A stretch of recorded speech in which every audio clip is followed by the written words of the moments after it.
dalam rangka mewujudkan ketahanan pangan, Kodim 0110 Abdiya bersama Forkopimda Aceh Barat Daya lakukan panen jagung. Berikut kita dengarkan laporan selengkapnya.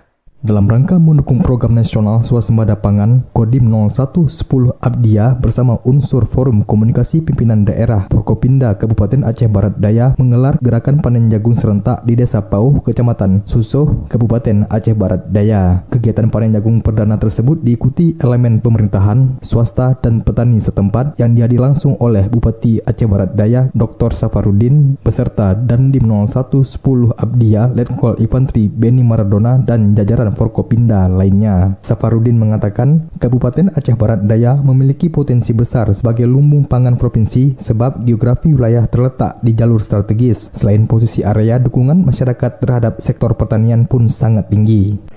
Tentunya ini menjadi sebuah harapan baru bagi kita untuk mendukung program nasional tentang swasembada pangan. Tentunya harapan besarnya di samping sektor pertanian di bidang padi, mungkin jagung menjadi alternatif karena kan bisa tumpang sari. Saya lihat tadi jagung di bawahnya bisa ditanam cabai. Bupati Aceh Barat Daya mengajak agar seluruh elemen masyarakat dan pemangku kepentingan untuk terus memberikan keperhatian serius dan pendampingan yang berkelanjutan terhadap sektor pertanian di wilayah Kabupaten Aceh Barat Daya itu untuk mewujudkan cita-cita yang menjadi lumbung pangan Aceh. Reporter RRI Melabuh, Arif Rizalul melaporkan.